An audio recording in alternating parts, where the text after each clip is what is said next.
There is power in silence, not the kind of silence born from fear or insecurity, but the kind that comes from deep self-assurance and clarity. Today, we'll explore why stepping back and staying silent is not about shrinking, but about reclaiming your space, your peace, and your worth. Let me begin with this: boundaries are not barriers, they're bridges.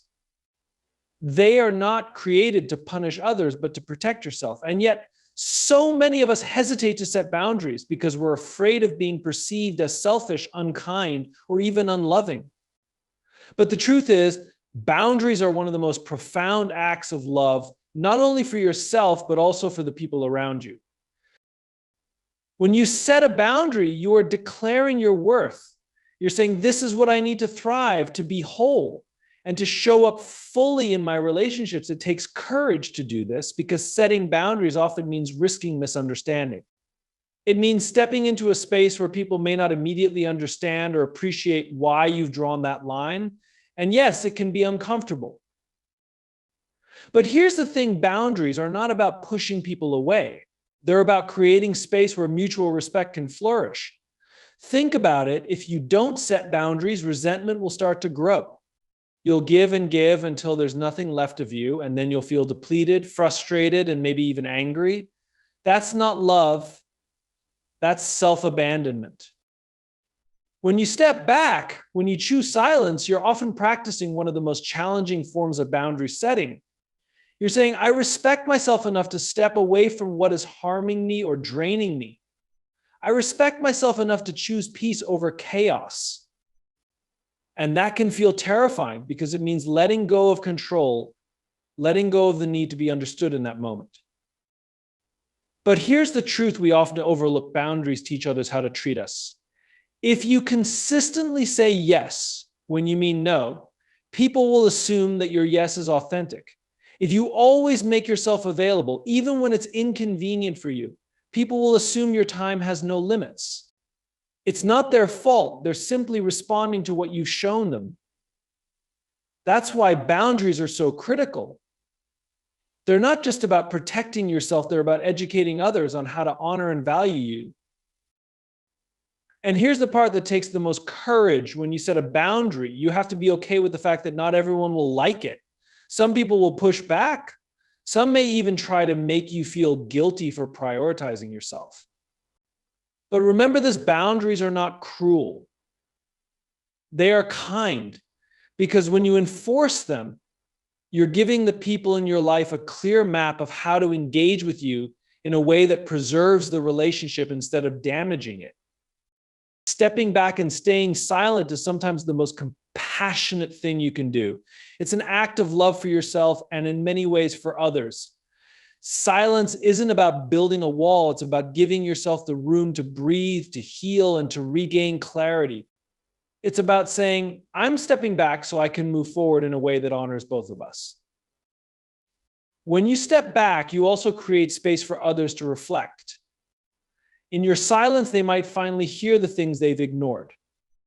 In your absence, they might finally see the value of what they took for granted. And isn't that what we want? To be in relationships where both parties can recognize and respect each other's needs? So don't be afraid to draw those lines. Don't be afraid to say, this is what I need, and I will not compromise my peace to make you comfortable. Boundaries are not an act of cruelty. They are one of the highest acts of courage and self-love you will ever practice. And when you do, you'll find that the relationships that truly matter will rise to meet you, while those that were never meant for you will quietly fade away. And that, my friend, is okay. There's a common misconception that silence is a sign of weakness, that by holding back, by not responding, by not defending yourself, you somehow lose your power. But I want to challenge that belief. I believe that silence, when chosen consciously, is not an absence of strength. It is a powerful demonstration of it. In a world that constantly urges us to speak up, to react, to defend ourselves, choosing silence can feel like an act of rebellion. It requires a deep understanding of who you are, what you stand for, and what you're willing to tolerate. Silence doesn't mean passivity. It doesn't mean you are passive or afraid. In fact, it takes far more courage and strength to remain silent than it does to speak impulsively, to engage in conflict, or to defend your every move.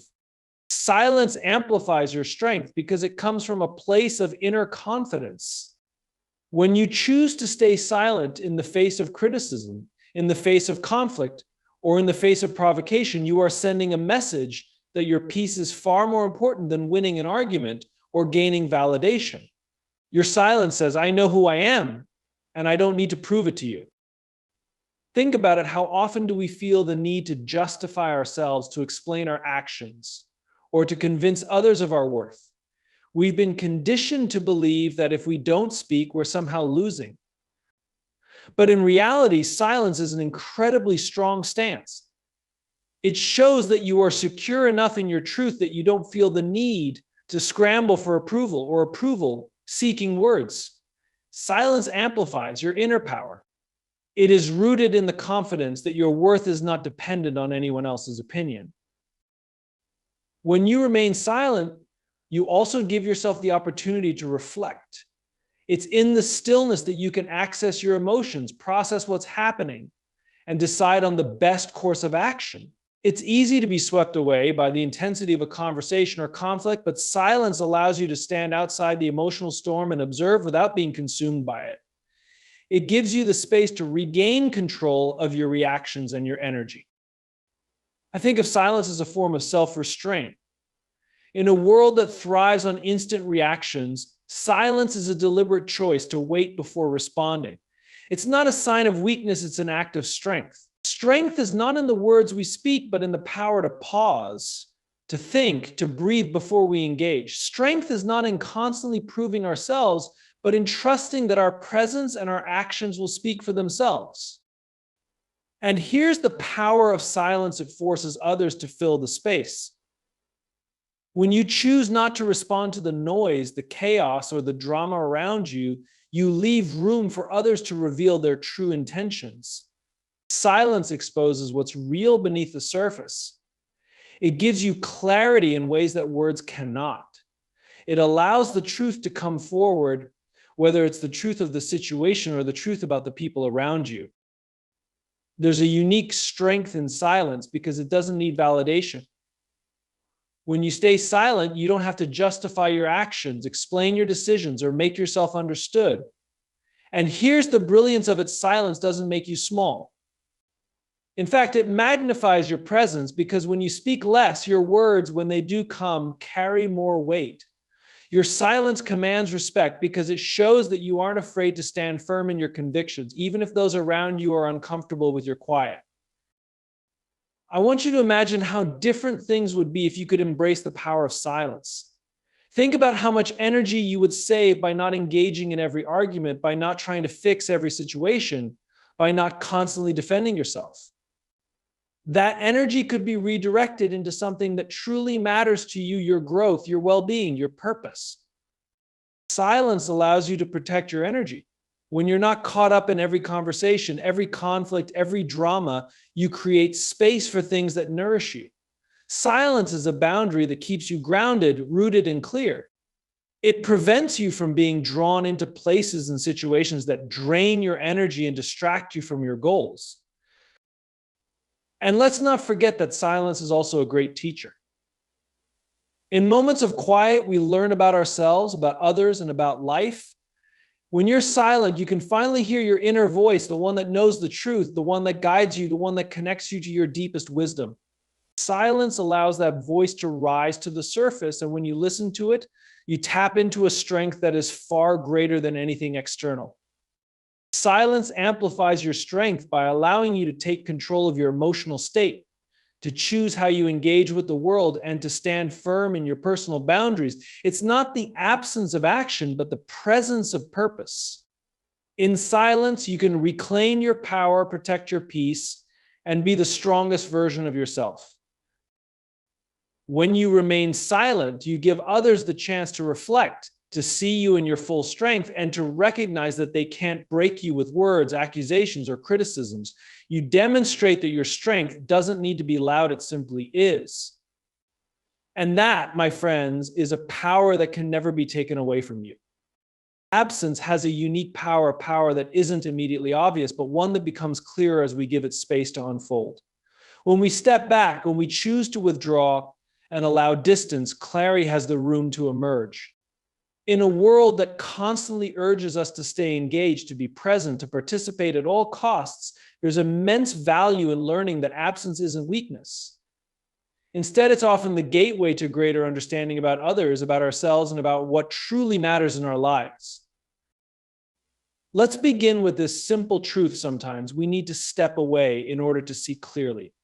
Life, relationships, decisions, they all become clouded by constant involvement, by the noise and the demands that come with being perpetually in the moment. Our emotions get tangled, our minds become overwhelmed, and we struggle to understand what's best for us. That's where absence becomes a form of clarity. When you step back, you give yourself the gift of space. And in that space, the things that once felt murky begin to come into focus. In the absence of constant interaction, the constant input from others, and the noise of the world, we can finally hear our own thoughts uninterrupted, pure, and true. It is in that space of quiet absence that the truth of any situation reveals itself. Let me put it this way. Think of a photograph you've taken. When you look at it closely, sometimes the details are so overwhelming that you miss the broader picture, the subject, the composition, the story. But if you step back, if you distance yourself from the image, you see it in a new light. The elements that were once chaotic fall into place, and you gain a new perspective. The same principle applies to our lives. When we constantly immerse ourselves in the thick of things, we lose sight of the bigger picture. But when we create distance, we give ourselves the chance to see clearly. We begin to understand what is truly important and what no longer serves us. Absence, especially in relationships, often works in a similar way. We sometimes stay in unhealthy situations out of fear of being alone, of the discomfort that absence might bring. But here's the paradox it is in our absence that others often come to appreciate what they've taken for granted. They realize what's been lost only once it is no longer available. And in this process, clarity emerges not just for them, but for you as well. When you choose to step back from a relationship, a situation, or a conversation, you're no longer clouded by emotions, expectations, or the need for immediate resolution. You're free to observe with an open mind, free to see the truth without being clouded by bias or your own internal agenda. Absence allows you to see the dynamics that were once hidden in the noise. You begin to understand who is truly committed to you, who values you, and who is only interested in what they can take from you.